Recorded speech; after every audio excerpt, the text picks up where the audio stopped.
हरियाणा का सियासी संग्राम और इस संग्राम में बगावती दांवपेच, ऐसे में सवाल तो बनता है। नमस्कार, मैं हूं राघवेंद्र और आपका स्वागत है सवाल तो बनता है में।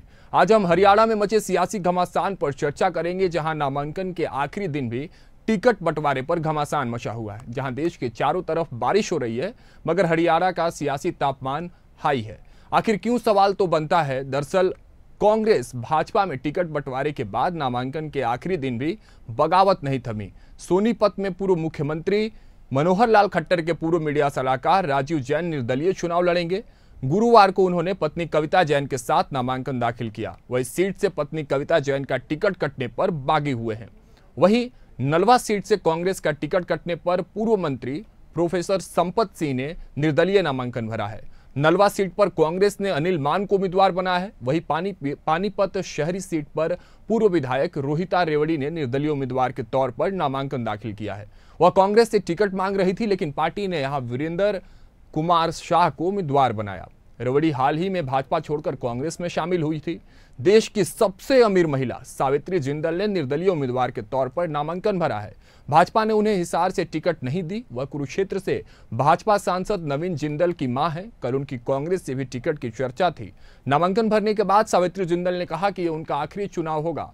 कांग्रेस में टिकट वितरण के बाद बगावत और भगदड़ शुरू हो गई थी। पहली दो लिस्टों के बाद 5 सीटों पर टिकटों के 9 दावेदार विरोध में उतरे। विरोध के कारण कांग्रेस के 3 नेता पार्टी से इस्तीफा भी दे चुके हैं। वहीं आपको बता दें, हरियाणा के राज्यपाल बंडारू दत्तात्रेय ने प्रदेश विधानसभा भंग कर दी है। राज्य की भाजपा सरकार की सिफारिश पर गवर्नर ने इसका नोटिफिकेशन जारी कर दिया है। दरअसल 6 महीने की अवधि में विधानसभा सेशन न बुला पाने के संवैधानिक संकट से बचने के लिए सैनी सरकार ने यह कदम उठाया है। तो चलिए अब आपको ग्राफिक्स के जरिए समझाते हैं कि हरियाणा में किन किन शहरों में सियासी तापमान है। ये वो शहर हैं, ये वो जगह है जहां पर बगावती बयार देखने को मिला। भाजपा नेता हिमांशु गर्ग ने बागी होकर दाखिल किया है निर्दलीय नामांकन। तो ये जो निर्दलीय नामांकन का सिलसिला वो लगातार जारी है। वही सुभाष सरपंच हरिता निर्दलीय नामांकन करने की तैयारी कर रहे हैं। वही बरवाला कांग्रेस में भी बगावत शुरू हो गई है। बगावतों का दौर लगातार जारी है, चाहे वो पार्टी कांग्रेस हो या भारतीय जनता पार्टी। कांग्रेस की टिकट मांग रही संजना सातरोड बरवाला से निर्दलीय प्रत्याशी के तौर पर नामांकन भरा। वहीं सिरसा में कांग्रेस की टिकट गोकुल सोतिया को मिली है। सिरसा में कांग्रेस की टिकट जो है वो गोकुल सोतिया को प्राप्त हो गई है। टिकट मिलने से पुराने कांग्रेसी नेता नाराज हो गए। यही तो वजह है, जिन्हें देनी है उन्हें मिली नहीं, और जिन्हें मिली वो नाराज भी हैं और खुश भी कहीं ना कहीं नजर आ रहे हैं। नरेश यादव निर्दलीय नामांकन दाखिल किया है।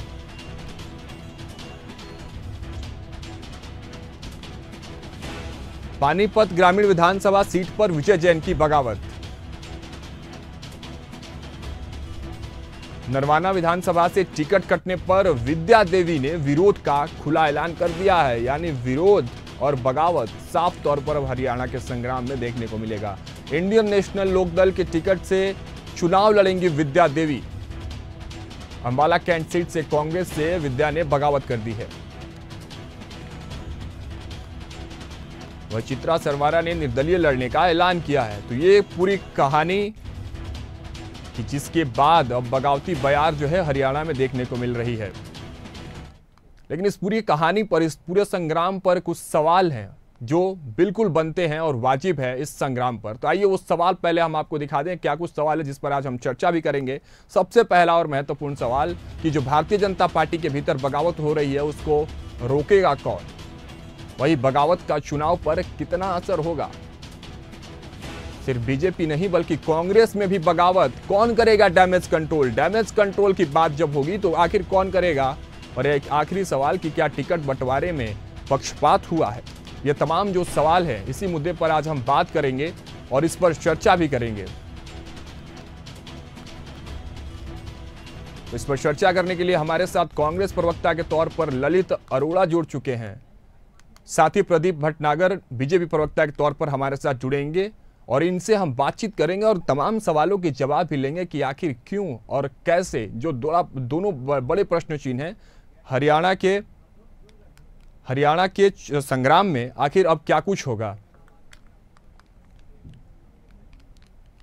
तो ये बड़ा सवाल है और इसी पर आज चर्चा करेंगे हम, क्योंकि जिस तरह से संग्राम मचा हुआ है हरियाणा में, क्यों और कैसे का जो बड़ा सवाल है उस पर आज हम चर्चा करेंगे। तो चलिए कांग्रेस से हमारे साथ ललित अरोड़ा प्रवक्ता जुड़ चुके हैं और साथ ही भारतीय जनता पार्टी से प्रदीप भटनागर हमारे साथ जुड़ चुके हैं। सर, पहले तो दोनों का बहुत बहुत स्वागत है इंडिया अहेड पर। धन्यवाद। देखिए, चलिए चर्चा की शुरुआत करते हैं प्रदीप जी और ललित जी। लेकिन सबसे पहला सवाल प्रदीप जी आपसे, और कहीं ना कहीं ये सवाल आप दोनों से होगा क्योंकि जो इसके आधार हैं वो आप दोनों पार्टियों से जुड़े हुए हैं। सवाल की शुरुआत करूं उससे पहले मुनव्वर राना का एक शेर मुझे याद आता है प्रदीप जी, कि एक आंसू भी हुकूमत के लिए खतरा है, तुमने देखा नहीं आंखों का समंदर हो जाना। और ये शब्द शायद मेरे नहीं है, ये शब्द उनके होंगे जिनको आपने टिकट नहीं दिया है, चाहे वो कविता जैन हो, चाहे हमने चौटाला को देखा किस तरह से वो रोते नजर आए। वो आंसुओं के धार जो हैं अब बगावती नदी का रूप ले चुके हैं। और प्रदीप जी, सबसे पहला सवाल आपसे है कि जिस तरह से आपने उन आंखों में आंसू दिए हैं, जिनके आंखों में आपकी पार्टी ने आंसू दे दिए हैं टिकट ना देकर, अब जो वो बगावत पर उतर गए हैं, निर्दलीय चुनाव लड़ने का फैसला कर दिए हैं, तो कितना नुकसान होने वाला है इस आंसुओं के समंदर से? प्रदीप जी। नहीं, मैं सबसे पहले तो जो आपने शेर सुनाया मैं थोड़ा सा उसको दुरुस्त कर दूं। जिन्होंने ये शेर लिखा वही बागी हो गए और देश के बंटवारे में वही सबसे आगे हो गए। तो आप उनको क्यों लेकर आ रहे हैं? मैंने तो उनका शेर आपके परिवेश में, आपके परिप्रेक्ष्य में रख दिया। मैंने हरियाणा से उनका क्या लेना देना है? आपके नेताओं के बगावत से उनका क्या लेना देना है प्रदीप जी? मैंने तो मुनव्वर हसन के ऊपर सुनाया है। जवाब दीजिए। क्वेश्चन थे, मैं हाँ इस पे आ रहा हूँ मैं। उसके बाद आपने हरियाणा का रास्तों की बात करी। हर विधानसभा से एक नहीं 10 से प्रत्याशियों ने टिकट मांगे थे भारतीय जनता पार्टी। तो 10 टिकट एक जगह नहीं मिल सकते ना, मिलना एक ही को है पहली चीज। तो वो काम भारतीय जनता पार्टी ने करा। अब आपने करी बागी की बात, कोई बात नहीं। अगर भारतीय जनता पार्टी ने उन्हें इस लायक बनाया कि वो बागी भी खड़े हो सकते हैं तो जो आजमा लेंगे, उसमें कोई दिक्कत नहीं है। जो भाजपा का अगर कार्यकर्ता है और निस्वार्थ कार्यकर्ता है, वो कभी काम ये नहीं करेगा। वो पहले अपने अतीत में सोचेगा और झांक के देखेगा कि मुझे इस भारतीय जनता पार्टी ने एमएलए लायक बनाया और एमएलए और मंत्री भी और विभिन्न पदों पर भी रखा। ये चीज समझने वाली है। दूसरी चीज, अगर आपने कही बगावत की बात, बगावत तो हर जगह होती है। क्या हमारे देश में भी तो आज 2 जगह हमें भी, अगर पड़ोसी से युद्ध हो जाए तो हमें तो 2.5 जगह लड़ना है। सबसे पहले तो अपनों से लड़ना है। जो बुद्धिजीवी लोग जो हैं, आंदोलनजीवी हैं, वो भी हमारे देश में उत्पन्न और आग लगाने में लगे हुए हैं। राहुल गांधी ऐसे भी तो लगे हुए हैं, उनसे भी लड़ना है। तो ऐसी कोई दिक्कत की बात नहीं है। चुनाव बहुत अच्छा लड़ेंगे हरियाणा के अंदर। दिक्कत वहां आ जाती है प्रदीप जी, सुनिए, दिक्कत वहां आ जाती है। ठीक है, आपने अपने नेताओं को टिकट नहीं दिया, वो आपके कार्यकर्ता हैं, लेकिन जब आप इंपोर्टेड नेताओं को टिकट दे देते हैं, 3 मंत्रियों के साथ 9 विधायक का टिकट काट देते हैं जो आपके मंत्रिमंडल में थे, जो आपके साथ थे, और उसके बाद इंपोर्टेड नेता, समझ रहे हैं ना, जो दूसरे पार्टियों से नेता हैं उनको टिकट दे देते हैं, तो सवाल तो बनता है ना प्रदीप जी। सवाल तो साहब ये भी बनता है कि जो हरियाणा, जो राजस्थान के अंदर सबसे पीछे जो विधायक खड़ा था लास्ट में कोने में, अरे वो एकदम शाम को सबसे आगे आ गए। तो आप समझ सकते हैं भारतीय जनता पार्टी से को समझ नहीं पाएगा। कैसे समझाएंगे? देखिए, हमें नहीं समझाना है आपको जनता को समझाना है। हरियाणा की जनता को समझा लीजिए और हरियाणा के अपने कार्यकर्ताओं को समझा लीजिए। नहीं, मेरे हमारे कार्यकर्ता 2-4 दिन अगर नाराज होते हैं तो अपने आप समझ जाएंगे ये भाजपा है, किसी को मनाने और रुकाने की जरूरत नहीं है। ये पार्टी संगठन से चलती है, ये परिवार से नहीं चलती है। तो इम्पोर्टेड नेताओं को आपने टिकट दिया है, ये तो सच है ना? इम्पोर्टेड नेताओं को आपने टिकट तो दिया है ना प्रदीप जी?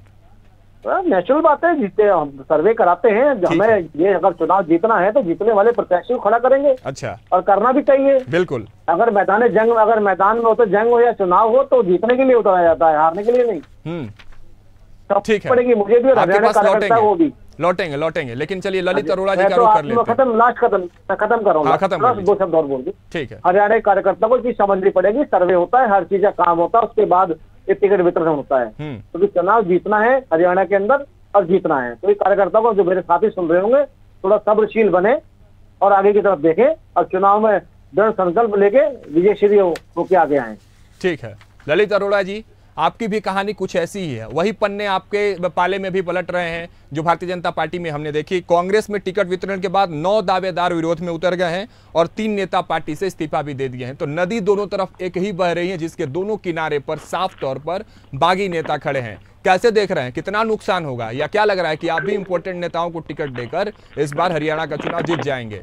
ललित जी, देखिए जो प्रतिशत हमारा यहाँ है ना, जो आप जिनको बागी कह रहे हो या रूठे हुए कह सकते हैं उनको, अच्छा शब्द तो यही होता कि हम उनको रूठे हुए कहें, क्योंकि एम्बिशियस होते हैं लोग। हर आदमी कैरियर पॉलिटिक्स में इसलिए आता है कि भाई मैं 5 साल तक चुनाव में जीतूंगा और 5 साल तक मैं सरकार का हिस्सा बनूंगा। लेकिन कई बार ऐसा होता है कि वो चुनाव हार गए, अब इस चुनाव में टिकट नहीं मिलती तो उनके 10 साल राजनीतिक कैरियर के चले गए। तो उस एम्बिशन की वजह से कार्यकर्ता रीढ़ की हड्डी होते हैं, ये हमें मान लेना चाहिए। उनके बिना पार्टियां नहीं चलती हैं। और हमारे यहाँ 8-10 आदमी आपने जो नाम गिनाए हैं पार्टी के अंदर में, ये चर्चा चल रही है और उनको मना लिया जाएगा। मुझे नहीं लगता कि कोई बहुत बड़ा डेंट हमारे को होने वाला है। हमने 2556 लोगों को इंटरव्यू लिए, 3 उनके सर्वे किए, तो जो बेस्ट आदमी था, जो विनेबिलिटी जिसकी थी, उनको टिकट दिया है। लेकिन जो सेकंड बेस्ट है या थर्ड नंबर पे है, उनकी नाराजगी अगर कहीं पे है, उनको मना लिया जाएगा। हमारे वोटों में कोई कमी नहीं आने वाली है। हमारे कार्यकर्ता भी समर्पित है और वो चुनाव में पूरा दमखम लगा के काम करेंगे, ऐसा मेरा सोच है। चलिए, आप तो कह रहे हैं कार्यकर्ताओं को मना लेंगे, लेकिन आप ही की एक कार्यकर्ता, नाम तो आपने सुना होगा, श्वेता ढुल का, सुना होगा जरूर। राज्यसभा सांसद रणदीप सुरजेवाला की बेहद करीबी मानी जाती हैं। वह कलायत सीट से चुनाव की तैयारी कर रही थी, टिकट मांग रही थी, कांग्रेस ने उन्हें टिकट नहीं दी। फिर उसके बाद उनका एक बयान सामने आता है, आप कह रहे हैं कि हम उनको बागी ना कहें। चलिए, आपके कहने पर हम मान भी लेते हैं, लेकिन ललित जी उन्होंने जो शब्द कहे, अगर आप उस पर जवाब दे पाए तो मैं चाहता हूं, एक बड़ा प्रश्न चिन्ह उनके बयान के बाद खड़ा होता है, उस पर आपका जवाब चाहता हूं। लेकिन उससे पहले मैं आपको बता देता हूं कि उन्होंने क्या कहा। श्वेता कहती हैं कि राजा का बेटा ही राजा बनता है। मेरे पिता कोई बड़े नेता होते तो ऐन वक्त पर ऐसे टिकट कटती क्या? सवाल पूछ रहे हैं आपसे। बहरहाल इस पर वो कोई टिप्पणी नहीं करना चाहती हैं, लेकिन इतना वो जरूर कह गई कि राजा का बेटा ही राजा बनता है और यही सत्य है। कांग्रेस पार्टी पर एक बड़ा सवाल छोड़कर चली गई हैं। वो कह रही हैं कि उनके पिता कोई बड़े नेता होते तो क्या आपकी हिम्मत थी क्या कि उनकी टिकट काट देते ऐन वक्त पर? तो इनको बागी ना कहें तो क्या कहिए, बताइए आप। देखिए, अगर एक हमारी बहन की एक की टिकट कट गई है तो इसका मतलब ये नहीं कि सब राजा हैं। हमने 89 सीट बांटी है, एक सीपीआईएम को दी है। हमारे यहाँ पे गरीब से गरीब लोग भी हैं। हमारे लोगों की जो इनकम क्राइटेरिया, उससे भी आप चेक कर लेना, आपको फैक्ट चेक से भी पता लग जाएगा। हमने हर वर्ग के लोगों को, हर जाति के लोगों को, हर ग्रुप के लोगों को टिकटें दी हैं। उनको जो है पार्टी की तरफ से पूरा स्वागत और सम्मान किया गया है। ये कहना गलत है कि वो राजा का बेटा राजा बनता है। अगर उनको 2-4 सीट से कहीं उनको ऐसा उदाहरण सामने आया है तो हर जगह थोड़ा बहुत लोगों के बच्चे वहां आए हैं, लेकिन हमने एक परिवार से एक ही को टिकट दिया है ना, कोई ऐसा तो कर नहीं दिया। और कितने लोगों राजा के बच्चों को राजा दे दिया। प्रजातंत्र है, यहाँ कोई राजा नहीं होता। ठीक है, कोई बड़ा नेता है, कोई छोटा नेता है, लेकिन सब पब्लिक के नुमाइंदे हैं। अगर उनके साथ में समर्थन नहीं है तो राजा वगैरह किसी काम के नहीं होते। इसलिए मैं आपको ये कहना चाहता हूँ कि जो हमारे नेता है, बड़े नेता है, वो सूझबूझवान है। और अगर उनको टिकट, अभी वो यंग है, अगली बार टिकट दिया जा सकता है।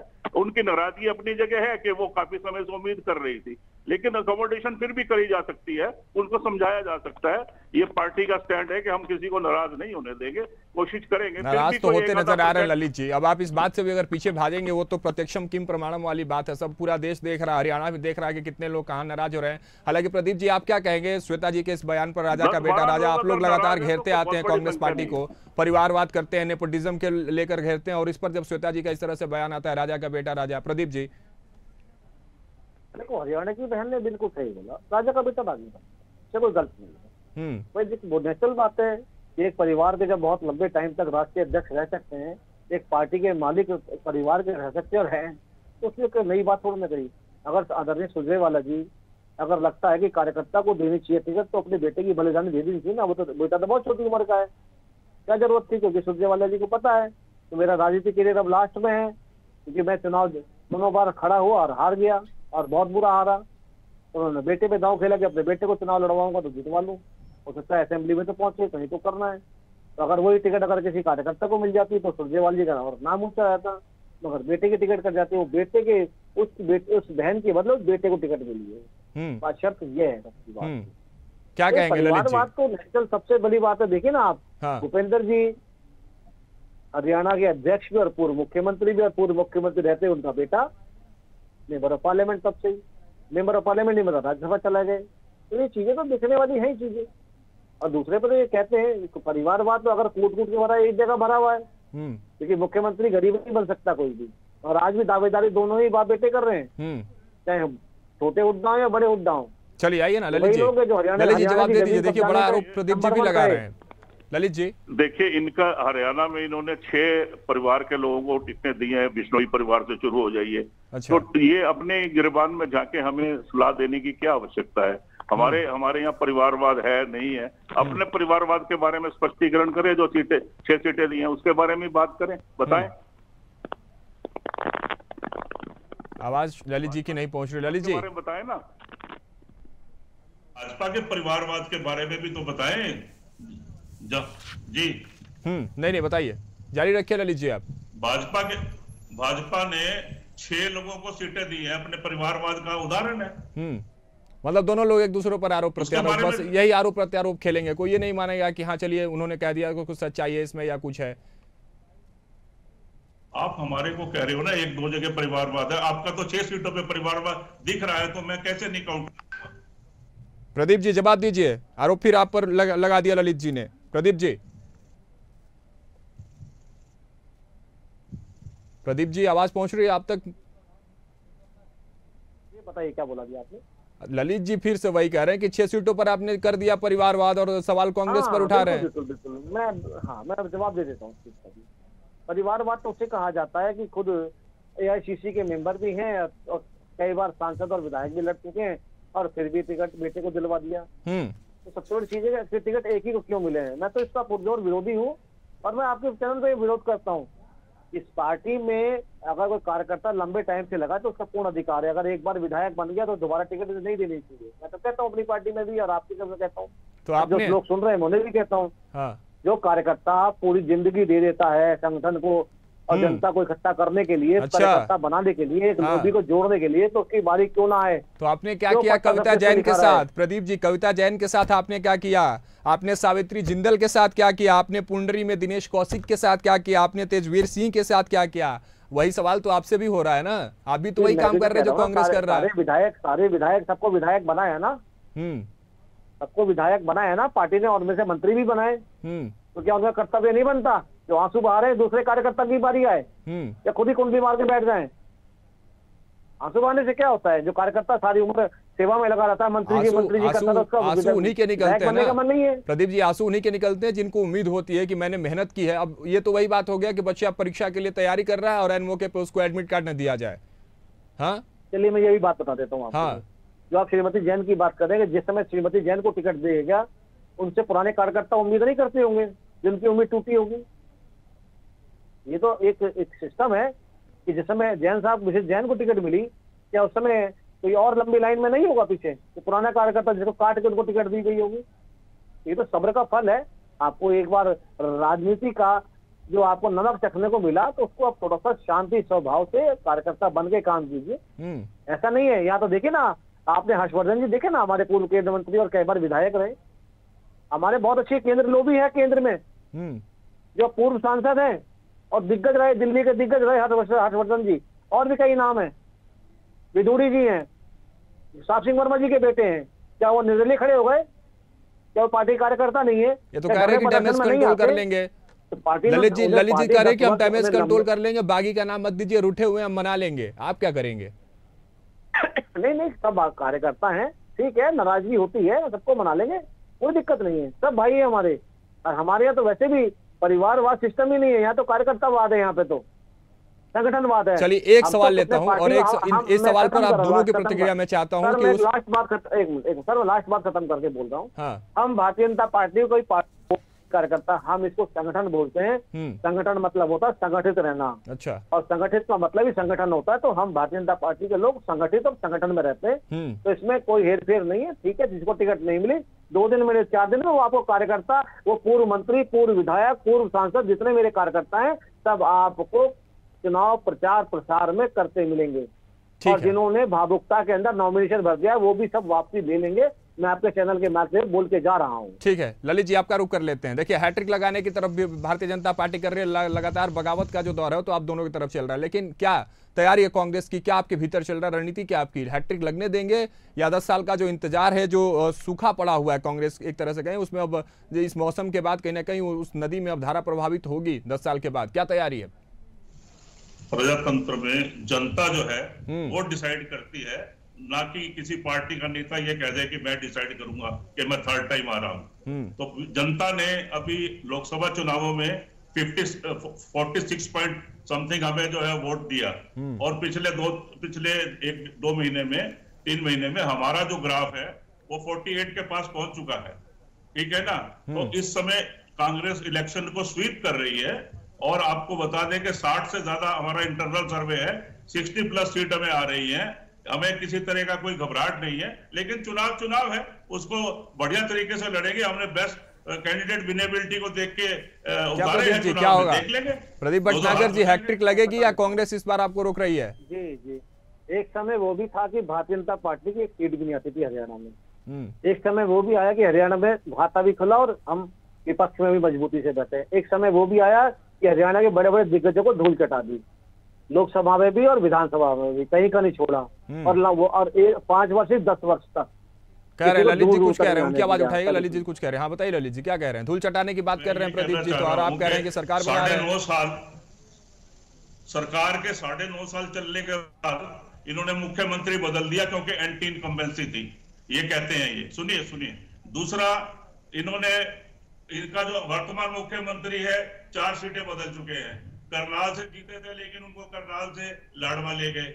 वो एक केयर टेकर मुख्यमंत्री है, और वो मेरे को नहीं लगता कि वो इनको विनिंग की तरफ ले जा सकते हैं। और हम अपने कलेक्टिव लीडरशिप के अंदर में, हरियाणा के अंदर में बहुत ही ज्यादा भारी बहुमत से जीत रहे हैं, और ये 5 और 9 तारीख को क्लियर हो जाएगा। चलिए प्रदीप जी, सब क्लियर हो रहा है, लेकिन क्यों और कैसे? जनता क्यों विश्वास करेगी आप दोनों पर? क्या है आपके मुद्दे? आप भी कह रहे हैं हम भी जीत रहे हैं, ये भी कह रहे हैं हम भी जीत रहे हैं। जनता किस पर विश्वास करे? देखिए, ये तो वो हाल है कि जिनके दिग्गज नेता जो अपने आप को अर्जुन की तरह धनुर्धर समझते हैं कि डर के मारे राज्यसभा चले जाते हैं और 2 लोकसभा से चुनाव लड़ते हैं। डर और दहशत इसे कहते हैं। और हमने तो एक विधानसभा सीट ही बदली है, 1 बार या 6 बार। और दूसरी चीज बता दूं कि हरियाणा में हमने डंडे बस्ते देखा है मुख्यमंत्री के लिए, और राजस्थान में भी देखा है, छत्तीसगढ़ में भी देखा है, और हमने तो हिमाचल के अंदर आज भी देख रहे हैं। तो वो लोग ये उपदेश ना दें कि मुख्यमंत्री चेंज कैसे होते हैं और किस तरह सरलता से बनते हैं। और बहुत बड़ा उदाहरण तो हम पे हिमाचल, हमारे पास उत्तराखंड है कि 2-3 मुख्यमंत्री चेंज करते हैं, अत्यधिक संगठित और कार्यकर्ता के रूप में काम करते हैं। ये तो कांग्रेस को देखना है कि जब पंजाब में चुनाव से पहले किस तरह उनका प्रदेश का अध्यक्ष आंखें गाड़ के जब सोनिया जी की तरफ देखता तो 23 की 23 मांगे मंगवा लेता है। और किसे बनाते? चरणजीत सिंह चन्नी, जो रेत माफिया, उनसे जिसमें सीबीआई और ईडी का मामला चल रहा है, वो तो इनके हैं। पूरी की पूरी कांग्रेस, आज पूरी कांग्रेस जमानत पे है।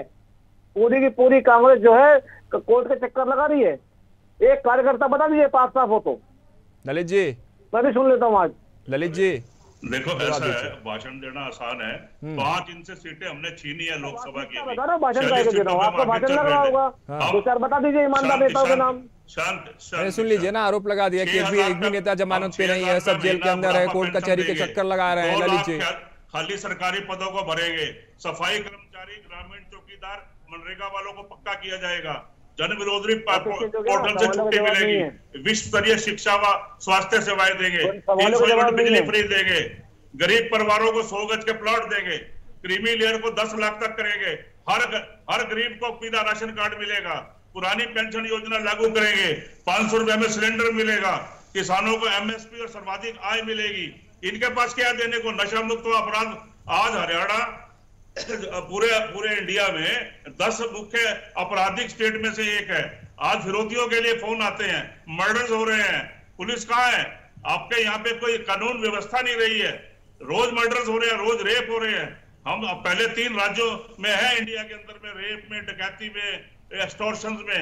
इसका तो कोई जवाब देते नहीं। देखिए, ये चुनाव गवर्नेंस पे, ये चुनाव भारतीय जनता पार्टी के 10 साल की गवर्नेंस पे लड़ा जा रहा है, और इन्होंने हर एक को पीटा है, और उसका जवाब जनता इलेक्शन में देगी। जनता तो देगी, लेकिन जनता तो देगी, लेकिन प्रदीप जी सामने इनसे जवाब ले लेते हैं। प्रदीप जी, तमाम एलिगेशन से, प्रदीप जी तमाम एलिगेशन से अगर आप खामोशी रह जाएंगे तो ये एलिगेशन सच साबित हो जाएंगे। मैं चाहता हूँ जवाब दीजिए। मैं खामोश नहीं बैठूंगा, बिल्कुल खामोश नहीं बैठूंगा, बहुत शालीनता से जवाब दूंगा। जनता समाज के बीच में बैठा हूँ मैं। अगर भ्रष्टाचार बढ़ता है तो हमारा आपका कर्तव्य है। आप सरकार में रहे हो, बलात्कार अगर चीजें बढ़ रही हैं, जो अगर आपके मुंह की बात कर देता हूँ, तो आपने नेता विपक्ष के नाते क्या काम किया, आपने जनता के बीच में क्या संदेश दिया? अगर कोई चीजें आ रही तो आपके चुप बैठे हैं, क्योंकि आप लोग राहुल गांधी के पत्तीनों पे चल रहे हो। जब तो उन्हें देश अच्छा लगता है, ना देश के वासी अच्छे लगते हैं। देश में किस तरह आग लगानी है और राहुल गांधी जी कर ही रहे हैं, वो पूरी कांग्रेस लोग भी कर रही है। तो ये नई बात थोड़ी ना है। आज 10 वर्ष के अंदर ये बताइए, 10 साल पहले बेटी होना हरियाणा के अंदर पाप था, आज हर जगह बेटी नंबर 1 क्यों आ रही है? आज सबसे बड़ा अभियान जो बेटी बचाओ बेटी पढ़ाओ का अभियान जो राजस्थान से हरियाणा से चला, वो आज हरियाणा में आज ही बेटी नंबर 1 चल रही है सब में। ये लोग ये बात तो करते हैं, बलात्कार की बात तो करते हैं, मगर ये नहीं बताते कि दुनिया के अंदर नंबर 1 पे एक छोटा सा राज्य हरियाणा और राजस्थान क्यों निकल गया। राजस्थान में क्या नाम ये सरतंत्रजुदा का काम क्यों हुआ? क्योंकि हरियाणा में आके ये वही काम कराना चाहते हैं जो इन्होंने राजस्थान के अंदर करा। चलिए, ये वही लोग हैं जिन्होंने झारखंड की भी शांति भंग करने की कोशिश कर रहे हैं। ये वही लोग हैं जो उत्तर प्रदेश के अंदर और देश के अंदर आग लगाने का काम कर रहे हैं। ललित जी आग लगा रहे हैं देश में। ललित जी, कांग्रेस देश में आग लगाने का काम कर रही है, ऐसा कह रहे हैं प्रदीप जी। बता दीजिए, मैं झूठ बोल रहा हूँ तो? हिमाचल में देख रहे हैं आप, खुद हिमाचल सबूत आपके सामने। ये आए वादा करके आए थे हिमाचल में महंगाई कम करेंगे। 2.5 लाख लोगों को सरकारी नौकरी करने वाले 2.5 लाख लोगों को 4 महीने से तनख्वाह नहीं मिली है। यहाँ तक कि रोडवेज की बसों में डीजल डलवाने के लिए नहीं है। 4 दिन से ये लाठी बजा रहे हैं हिंदू भाइयों पे। हिमाचल, राजस्थान, तमाम शहरों का वो उदाहरण दे रहे हैं और आरोप लगा रहे हैं, बड़ा गंभीर आरोप लगा रहे हैं। कह रहे हैं कि राजस्थान कैसे आपसे आगे निकल गया, क्या हो गया, तमाम चीजें, हिमाचल जल रहा है, ये तमाम सवाल है। बोलूं ना, उनको म्यूट कीजिए। सुनिए, इस देश के अंदर में एंटी मुस्लिम चलाने वाले यही लोग हैं और बाद में टिकट भी दे देते हैं। इस देश का प्रधानमंत्री ये कहता है कि आप भारतीय नहीं बनो, हिंदू बनो। ये इन लोगों का एजेंडा है, हिंदू मुस्लिम कराते हैं दुनिया भर में। इनकी अभी हिमाचल में कौन करवा रहा है? ये इस तरह की बातें ना करें, देश को शांत रहने दे। आप पंजाब के किसानों को क्या क्या गालियां देते हो? आपकी जो है एमपी ने क्या बोला? मैं आपके बीच में नहीं बोला था। आपने देश को, आपने ध्रुवीकरण करके इस देश को एक तरफ से धार्मिक ध्रुवीकरण किया है। सबसे बड़ा तो आपने ऊपर एलिगेशन किया है। ये भी पता है कि मणिपुर में भी आप कांग्रेस ने लगा रखी है सत्ता के चक्कर में। आप ही कर रहे हैं। मणिपुर जाते क्यों नहीं प्रधानमंत्री? जवाब क्यों नहीं देते? आप भेजिए ना प्रधानमंत्री को वहां पे, क्यों नहीं जाते? किस चीज का डर है बताइए? डर तो राहुल गांधी को बहुत ज्यादा है। राहुल गांधी पश्चिम बंगाल नहीं गए। राहुल गांधी मेरे भाई साहब है ना पश्चिम बंगाल जाने में। आपके प्रधानमंत्री पश्चिम बंगाल जाने में 2 बेटियों के साथ जो वहाँ पे हुआ और वहीं के नेता विधायकों ने कहा राहुल गांधी चुप क्यों है? आपने आग लगाई हुई है मणिपुर के बारे में, सीरियस ही राहुल नहीं गांधी है, आग लगाने वाला राहुल गांधी है। आप सोचिए ना, देश के नागरिक होकर विदेश में क्या कर रहे हैं? क्या अपने घर की, परिवार के, माता पिताओं की बुराई करते हैं क्या? बाहर जब लोगों के पीछे बैठते हैं। नहीं तो मोदी जी क्या बोलते हैं? चलिए ठीक है, व्यक्तिगत मत होइए। प्रदीप जी और ललित जी दोनों लोग को रोक रहा हूँ। प्रदीप जी प्लीज सुनिए ना। प्रदीप जी, परिवार की बुराई करते हैं। प्रदीप जी क्या बोलते हैं? मोदी जी के बयान सुनाऊं आपको जिसमें वो ये बोलते हैं मोदी जी के बयान में सुनाइए, विदेश में जाके राहुल गांधी क्या बोलते हैं? हमेशा अपने घर में जो मर्जी, अपने घर में आप जो मर्जी बोलो, पाई की दिक्कत है। घर की लड़ाई घर में, तो विदेश में क्या सुनाया? राहुल गांधी छोटे माइंडेड लोग क्या कहते हैं विदेश में बैठ के? माइक म्यूट कर देते हो, मेरी कोई दिल्ली को भारत में सुनता ही नहीं है। अरे विदेश सुनते हैं मेरी, देश में मेरी को सुनता ही नहीं है। ऐसे तो नेता विपक्ष बनाए हैं। कौन लेगा जिम्मेदारी? ललित जी, अरे आप लोग तो बच्चों की तरह लड़ रहे हैं, प्रवक्ता है। मालिक सुनिए मेरी बात। ललित जी, प्रदीप जी, तो ये मेरे बीच में बोल रहे हैं, मैं फिनिश नहीं कर पाया था। नहीं फिनिश ले लेता हूँ। चलिए ना, सुनिए ना ललित जी, बोलने का पूरा अधिकार है। आखिरी कमेंट मैं आप दोनों से चाहता हूं कि अपनी प्रतिक्रिया, आपकी जो भावनाएं, अब आखिरी रूप से 30 सेकंड में, पहले ललित जी आप ही को मैं मौका दे रहा हूं, आप अपनी बात खत्म कर लीजिए। आखिरी कमेंट, हरियाणा में रहिएगा। सुनिए ललित जी, हरियाणा रहिएगा, हिमाचल लेके मत चलिएगा, मणिपुर लेकर और राजस्थान और इधर उधर लेके नहीं चलना है। हरियाणा पे बात कर रहे हैं, हरियाणा पे आखिरी कमेंट मैं आपका चाहता हूँ। हरियाणा पे देखिए, हरियाणा के अंदर में हम हरियाणा की जनता से ये अपील कर रहे हैं कि हमारा जो संकल्प पत्र है उसके अंदर मैंने अभी बताया है कि हम 6,000 रुपए महीना बुढ़ापा पेंशन करेंगे, एमएसपी का रेट देंगे, सिलेंडर 500 रुपए का देंगे, क्रीमी लेयर को 10 लाख से कर देंगे। ये तो ठीक है, संकल्प पत्र है आपका। बगावत जिन्होंने करी है उससे, हाँ अरे हिमाचल में तो दे लो हर जगह। अरे प्रदीप जी मत चलिए हिमाचल, हमने हिमाचल पर कल परसों और लगातार हम बात कर रहे हैं, अपडेट दे रहे हैं अपने दर्शकों को। आज हरियाणा रहते हैं, हरियाणा रहते हैं, बात समझिए, हरियाणा रहते हैं। हरियाणा में देखिए, यहाँ गुंडा राज चल रहा है, करप्शन में इनके 2 IAS पकड़े गए। हरियाणा सर्विस सुनिए ना ललित जी, हरियाणा में जो बगावत की जो नदी बह रही है, मैं चाहता हूं आखिरी कमेंट आप भी दे, प्रदीप जी तक भी पहुंचना है मुझे, आखिरी कमेंट दीजिए, कैसे डैमेज कंट्रोल होगा, डैमेज कंट्रोल कैसे होगा, कैसे आप आगे का रास्ता देख रहे हैं ललित जी? भाई साहब 8-10 लोग हमारे यहाँ बगावत कर रहे हैं, यूज बार बार कर रहे हो, इनके यहाँ तो 300 से ऊपर, फिर उनके यहाँ पहुंच रहे हैं, क्यों पहुंच रहे हैं? और फिर व्यक्तिगत मैं उनसे जवाब लूंगा उन पर, उनके यहाँ जो हो रहा है वही आपके यहाँ होगा। उनके घर में अगर लौकी की सब्जी बनती है तो क्या आपके यहाँ भी लौकी की सब्जी बनती है क्या? नहीं बनती है ना। आप कोशिश करिए अच्छी सब्जी बनाने की। ठीक है प्रदीप जी आपसे आखिरी प्रतिक्रिया, वही लौकी की सब्जी आप भी बनाएंगे जो उनके यहाँ बन रही है, अभी बताइए। स्वाभाविक है, भारतीय जनता पार्टी में कोई भी बगावत नहीं है, नाराजगी है, और वो नाराजगी बहुत दूर कर ली जाएगी, क्योंकि भारतीय जनता पार्टी के लोगों को पता है कि अराजक तत्व ना आ जाए हरियाणा में आग लगाने के लिए, जिस तरह राजस्थान में आग लगाई, हिमाचल में आग लगा रखी है, झारखंड में आग लगा रखी है, तो इन्हें आने नहीं देंगे, बेफिक्र रहिए। फिर तीसरी बार भाजपा सरकार। चलिए ठीक है, इसी कंक्लूजन के साथ हम इस चर्चा को जय श्री राम यही समाप्त करते हैं। चलिए ठीक है, ललित अरोड़ा जी आपका बहुत बहुत धन्यवाद, कांग्रेस प्रवक्ता के तौर पर आप हमारे साथ जुड़े थे। प्रदीप भटनागर जी आपका भी बहुत बहुत धन्यवाद, हमारे साथ भाजपा प्रवक्ता के तौर पर जुड़े हुए थे। तो देखिए ये जो प्रवक्ताओं की जो लड़ाई थी वो तू मैं तक पहुंच गई, और इन्होंने साफ तौर पर तुम आप वाली जो लड़ाई थी कि आपके यहाँ ज्यादा बागी हैं, आपके यहाँ ज्यादा बागी हैं, इसी पर पूरा सवाल रह गया। लेकिन सच और हकीकत तो यही है कि दोनों तरफ बगावत की नदियां बह रही हैं, दोनों पक्षों से तरफ से, दोनों पार्टियों की तरफ से लगातार नेताओं का बाहर निकलना जारी है। और सबसे बड़ी बात यह है कि निर्दलीय चुनाव लड़ने की तैयारी वो तमाम नेता कर चुके हैं जिनके पीठ पर यह मुहर लगी थी कि ये भारतीय जनता पार्टी के नेता हैं और ये कांग्रेस पार्टी के नेता। हालांकि अब ये देखना होगा कि जब चुनाव होगा तो उस चुनावी मैदान में हरियाणा के उस संग्राम में जो निर्दलीय लड़ने वाले नेता हैं वो इन दोनों पार्टियों के रिजल्ट पर कितना प्रभाव डालते हैं। फिलहाल चर्चा में मेरे साथ इतना ही। आप बने रहे इंडिया हेड के साथ, मुझे दीजिए इजाजत, नमस्कार।